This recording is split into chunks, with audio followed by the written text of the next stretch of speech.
Hi friends, welcome to RST healthy kitchen. பால் காய்ச்சறதுக்கு முன்னாடி இதை கொஞ்சம் செஞ்சு பாருங்கள். என்ன நடக்குதுன்றது இந்த வீடியோ சொல்லியிருக்கேன். இது கூடயே நம்ம கிச்சனுக்கு ரொம்ப யூஸ்ஃபுல்லான டிப்ஸும் நான் சொல்லியிருக்கேன். கண்டிப்பாக நீங்கள் இந்த வீடியோ முழுமையாக பார்த்தீங்கன்னா தான் உங்களுக்கு புரியும். அதுக்கு முன்னாடி என் சேனலை ஃபஸ்ட் டைம் பார்க்குறீங்கன்னா சப்ஸ்கிரைப் பண்ணிவிட்டு பக்கத்தில் இருக்க பெல் ஐக்கானில் ஆல் ஆப்ஷன் இருக்கும். கிளிக் பண்ணிட்டு பார்த்தீங்கன்னா என்னோட வீடியோஸில் உங்கள் வீடு தேடி வரும். இப்போ வாங்க நம்ம வீடியோக்குள்ள போகலாம்.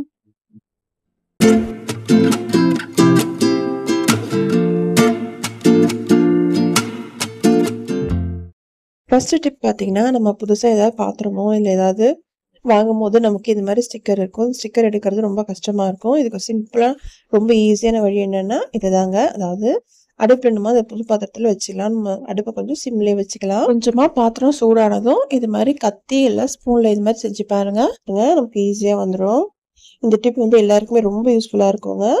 இது மாதிரி ஸ்டிக்கர் எடுக்கும்போது நமக்கு பாத்திரத்தில் கொஞ்சம் அசிங்கமாக அது மாதிரி ஒரு மாதிரி பிசு பிசுப்பாக இருக்கும். இது மாதிரி எடுத்திங்கன்னா அந்த அந்த இதுவுமே இருக்காதுங்க, அடையாளமே இருக்காது. சூப்பராக நமக்கு வந்துடும்.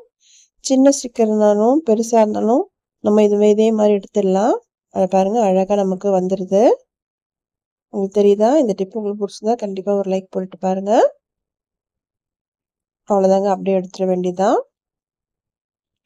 நெக்ஸ்ட் டிப் பார்த்தீங்கன்னா, நம்ம வீட்டில் பால் காய்ச்சுவோம். நம்ம என்னதான் பாலை வந்து சிம்மில் வச்சாலும் எப்படி இருந்தாலும் நமக்கு பொங்கி லைட்டாவது நமக்கு அடுப்பை அழுக்காக்காமல் அது விடவே விடாது. அதுக்கு ஒரு சூப்பரான டிப் இதுதாங்க. அதாவது வீட்டில் தேங்காய் எண்ணெய் இருந்தால் எடுத்துக்கோங்க. தேங்காய் எண்ணெய் இல்லை நெய் எதுனாலும் சரிங்க. எடுத்துட்டு பால் காய்ச்சறதுக்கு முன்னாடி சுற்றி நம்ம இது மாதிரி தேங்காய் எண்ணெயை அப்ளை பண்ணிக்கலாம். நம்ம சைடில் கூட அப்ளை பண்ணிக்கலாங்க. நமக்கு தேங்காய் எண்ணெய் சேர்க்கறதால பால் திரிஞ்சிரும் இல்லை கெட்டுட்டும்னு நினைக்காதீங்க, ஒன்றும் ஆகாது. இதில் இன்னொரு விஷயமா இருக்குங்க. சப்போஸ் நம்ம வந்து பால் வந்து வெளியிலே வச்சுட்டோம், பால் காய்ச்சறதுக்கு மறந்துட்டோம் அப்படின்னும் போது நம்ம காலையில் எடுத்து வச்ச பாலை நைட்டு அதாவது சாயங்காலம் காய்ச்சணும்னா நமக்கு ஒரு கொஞ்சம் பயமாக இருக்கும், பால் காய்ச்சும் போது கெட்டுட்டுமான்னு. அந்த நேரத்தில் இந்த பால் காய்ச்சறதுக்கு முன்னாடி ஒரு 2 சொட்டு தேங்காய் எண்ணெயை விட்டு நல்லா கலந்துட்டு காய்ச்சி பாருங்க, நமக்கு கெட்டு போகாது. இப்போ பார்த்தீங்கன்னா தெரியுதா, மேலே நல்லா பொங்கி வருது, ஆனால் கீழே நமக்கு வழியவே இல்லை. கண்டிப்பாக இந்த டிப்பு உங்களுக்கு எல்லாருக்கும் ரொம்ப பிடிக்கும்னு நினைக்கிறேன்.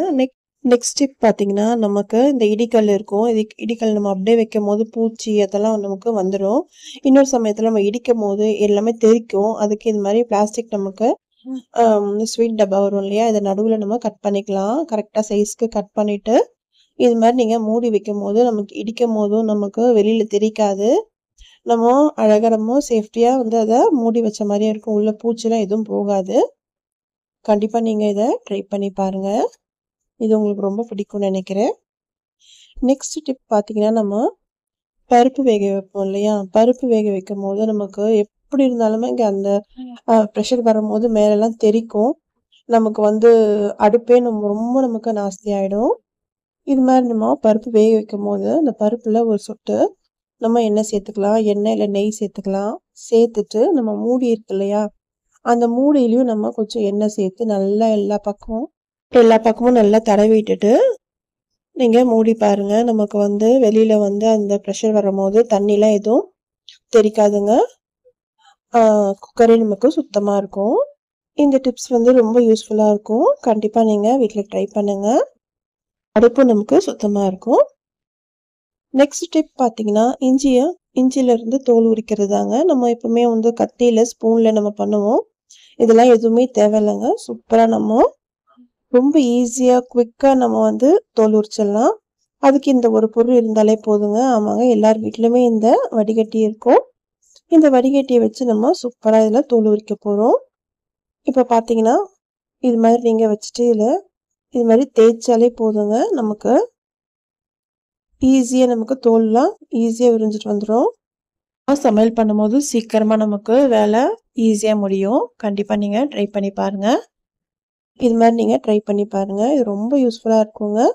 கண்டிப்பாக இதை ட்ரை பண்ணுங்கள். பாருங்கள், என்ன அழகாக எல்லா தோலுமே வந்துடுச்சு. இதில் நம்ம கேரட்டோட தோலும் நம்ம ஈஸியாக எடுக்கலாங்க. இப்போ கேரட் வைக்கிற வேலைக்கு அதை நம்ம சீவணும்னா நம்ம பாதி கேரட் நமக்கு வெளியில் போயிடும். நீங்கள் இது மாதிரி வச்சு நீங்கள் இது மாதிரி சீவி பாருங்கள். நமக்கு சூப்பராக தோலெல்லாம் விரிஞ்சிட்டு சூப்பராக நமக்கு வருதுங்க. கண்டிப்பாக நீங்கள் ட்ரை பண்ணுங்கள். இந்த டிப் எல்லாருக்குமே ரொம்ப யூஸ்ஃபுல்லாக இருக்கும்னு நினைக்கிறேன். பிடிச்சிருந்தா ஒரு லைக் போட்டுட்டு பாருங்கள். இது மாதிரி நம்ம செஞ்சாலே போதுங்க. எவ்வளோ கேரட்னாலும் ஈஸியாக நம்ம தோல் உரிச்சிடலாம். உங்களுக்கு தெரியுதா, என்ன அழகாக எல்லா தோலும் வந்துடுச்சு பாருங்கள். நெக்ஸ்ட் டிப் பார்த்தீங்கன்னா, இனி தக்காளியில தோல் இருக்கிறது ரொம்ப ஈஸிங்க. நம்ம வந்து சுடுதண்ணிய போட்டு வேக வச்சுட்டு, அதுக்கப்புறம் எடுத்து உரிக்கணும் அப்படின்ற அவசியமே இல்ல. இது நம்ம இந்த வடிகட்டிலே சூப்பரா நம்ம தோல் உரிக்கலாம். இது மாரி நீங்க வடிகட்டிய கவுத்து வச்சுட்டு, இந்த தக்காளிய நல்லா அதுல வந்து தேய்ச்சு விடுங்க. நான் ஃபர்ஸ்ட்டு வந்து உரிச்சு காட்டுனேன் பாருங்க, நமக்கு உரிக்க வரல. இப்ப பாருங்களேன் என்ன அழகா நமக்கு உரிக்க வரும்ன்றது. இது மாரி நல்லா தேய்ச்சுக்கோங்க. இப்ப பாருங்க உரிச்சு பாருங்களேன். நமக்கு சூப்பரா நமக்கு தோல் என்ன அழகா உறிஞ்சு வருது பாருங்க. இதுக்காக நம்ம போய் அடுப்புல வச்சுட்டு, வேக வச்சு டைம்லாம் வேஸ்ட் பண்ணவே வேணாங்க. சூப்பரா டைம் சேவிங் அது. ஈஸியா நமக்கு வந்துருச்சு பாருங்க. தெரியுதா உங்களுக்கு? இப்போ நான் இந்த பக்கம் அதே மாரி எடுத்து காட்டுறேன். இத பாருங்க. என்ன அழகா நமக்கு ஈஸியா வந்துருச்சு. கண்டிப்பா நீங்க இத ட்ரை பண்ணுங்க. ட்ரை பண்ணிட்டு உங்களுக்கு புடிச்சிருந்தா லைக் போட்டுட்டு பாருங்க. பாருங்க என்ன அழகா வருது. நான் இத வேகலாம் வைக்கலங்க. அதுல போட்டு நானு அதுல தேய்ச்சு தான் நமக்கு இன்னும் அழகா வந்திருக்கு. நான் இந்த பக்கம் இன்னும் நம்ம தேய்ச்சு பார்க்கல இல்லையா? இதையும் தேய்ச்சு காட்டுறேன் பாருங்க. பாருங்க இதுவும் அழகா நமக்கு வந்துடுச்சு. இந்த டிப் புடிச்சாலும் லைக் போட்டுட்டு பாருங்க. நீங்க போடுற லைக் தாங்க எனக்கு ஒரு மோட்டிவேஷனா இருக்கும்.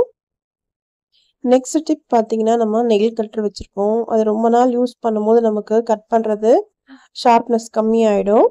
அதுக்கு என்ன பண்ணலாம்னா, இது மாரி வேஸ்ட்டா இருக்கிற மாத்திரையோட கவர் இருக்கு இல்லையா? அட்டை இருக்கு இல்லையா? அத நம்ம இது மாரி கொஞ்சம் கொஞ்சமா கட் பண்ணும்போது, அந்த நெயில் கட்டரும் நமக்கு நல்லா ஷார்ப்பா ஆகும். கண்டிப்பா நீங்க ட்ரை பண்ணி பாருங்க. நெக்ஸ்ட் டிப் பார்த்தீங்கன்னா, நம்ம ஸ்டிக்கர் போட்டு யூஸ் பண்ணுவோம் இல்லையா? அந்த கவர நம்ம காலி ஆயிடுச்சுனா தூக்கி தான் போடுவோம். இத தூக்கி போட வேண்டாம்.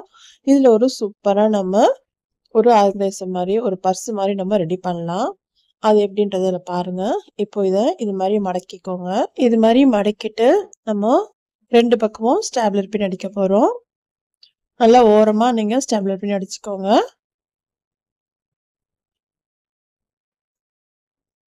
இந்த ஓரத்துல நீங்க ஸ்டாப்லர் பின் அடிச்சுக்கோங்க. இந்த பக்கமும், அந்த பக்கமும் ஒண்ணே ஒண்ணு. அதாவது இந்த பக்கம் 1, அந்த பக்கம் 1. அது மாரி நீங்க அடிச்சுக்கோங்க. இது மாரி நீங்க அடிச்சிட்டீங்கன்னா, நமக்கு ஒரு சூப்பரான ஒரு கவர் மாரி நமக்கு ரெடி ஆயிடுச்சு பாருங்க. இந்த கவர்ல நம்ம ஆதார், இல்லன்னா நம்மளோட பான் கார்டு, இல்லன்னா நம்மளோட ஏடிஎம் கார்டு அதெல்லாம் வச்சுக்கலாம். சில டைம் அத வந்து வச்சுட்டு நம்ம மறந்துருவோம். அங்கங்க தேடிட்டு இருப்போம். இது மாரி நீங்க வச்சுட்டு நீங்க பர்ஸ்ல வைக்கும்போது, நமக்கு ஈஸியா நமக்கு எடுக்கலாம். அது வந்து நமக்கு டிரான்ஸ்பரண்டா இருக்கிறதுனால நமக்கு தெரியவும் செய்யும். இது இங்க இருக்கு அப்படின்னு. இது நம்ம இதே மாரி எடுத்து நம்ம பர்ஸ்ல வச்சுக்கலாம். இது ரொம்ப யூஸ்ஃபுல்லா இருக்குங்க. சில பேர் வந்து பான் கார்டு, ஆதார் கார்ட்லாம் எங்க வைக்கிறோம்னு தெரியாம தேடிட்டு இருப்பாங்க. இது மாரி நீங்க வச்சுட்டு நீங்க பர்ஸ்ல ஏதாவது ஒரு ஒரு மூலையில நீங்க வச்சீங்கன்னா கூட நமக்கு எடுக்கிறதுக்கு ஈஸியா இருக்கும். கண்டிப்பா இந்த டிப் எல்லாருக்கும் புடிச்சிருக்கும்னு நெனைக்கிறேன். நெக்ஸ்ட் டிப் என்னன்னு பார்த்தீங்கன்னா, வீட்ல சாமிக்கு கம்ப்யூட்டர் சாம்பிராணி நம்ம ஏத்தி வைப்போம். சில நேரத்துல அது கொஞ்சம் கண் எரிச்சல் இருக்கும். அந்த நேரத்துல வீட்ல இருக்கிற இந்த ஜவ்வாது நம்ம பேஸ்ட் இருக்கு, இல்லன்னா நீங்க வச்சிருக்க சென்ட் எதுனாலுமே நம்ம இது மாரி அப்ளை பண்ணிக்கலாம். அப்ளை பண்ணிட்டு நீங்க வந்து அத ஏத்தி வைக்கும்போது கண் எரிச்சலும் இருக்காது. நமக்கு வீடும் நல்லா கமகமன்னு வாசனையா இருக்கும். இது கம்ப்யூட்டர் சாம்பிராணில ஒண்டி இல்லங்க. ஊதுவத்தில கூட இது மாரி நல்லா தடவிட்டு நீங்க ஏத்தி வைங்க. நமக்கு வீடே நல்லா வாசனையா இருக்கும். கண் எரிச்சலும் இருக்காது. இன்னைக்கு சொன்ன டிப்ஸ் எல்லாம் உங்களுக்கு பிடிச்சிருந்தா, கண்டிப்பா என் சேனல மறக்காம சப்ஸ்கிரைப் பண்ணிக்கோங்க. லைக்கும் போட்டுட்டு பாருங்க. நீங்க போடுற லைக் தாங்க எனக்கு ஒரு மோட்டிவேஷனா இருக்கும். நெக்ஸ்ட் வீடியோக்கு யூடியூப் நெக்ஸ்ட் லெவலுக்கு எடுத்துட்டு போவோம். இன்னொரு நல்ல வீடியோல பார்க்கலாம்.